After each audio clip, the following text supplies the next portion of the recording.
Habité. Mais côté forme, le premier thé. Mais côté forme, tu as combien? Le premier thé. Côté Yarka, beaucoup. Non, mais côté forme.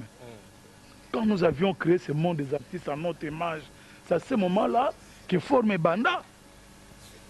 Forme, mututu même Jésus Christ.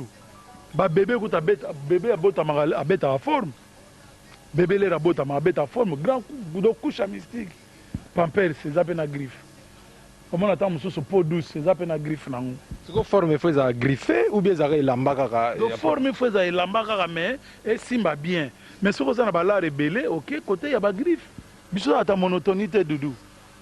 Biso même la forme. To bandaki pendant na Kansai Yamamoto.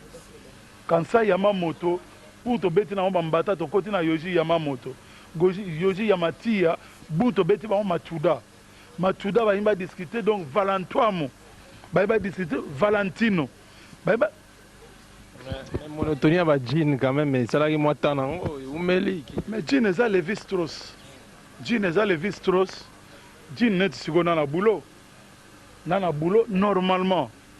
Au monde na yebisa yo biso toza wana pona faire comprendre le peuple bandeko nanga ba congolais bino ba bokendaka boulot kosomaka tisi te okenda nango musala beta pantalon no ya jean beta chemise na yo ya carré carré ou ya ligné obeti bona boyoke boulot soki obeti moi phase ekopasuka te soki obeti moi écartement eza nango mindele siko ba comprenant que jean eza eloko ya tous les temps neti yo moni te ke na sali au piège attendre au piège nanga ya na palais te nanga ya na plateau na mono beta forme oye na plateau sikoyo oye na palais na tide na bendi film na moto yo lokola eza fête indépendance il faut to bima na balabala bu na awa yo beti forme omoni te elero odie palais forme zu ba pembe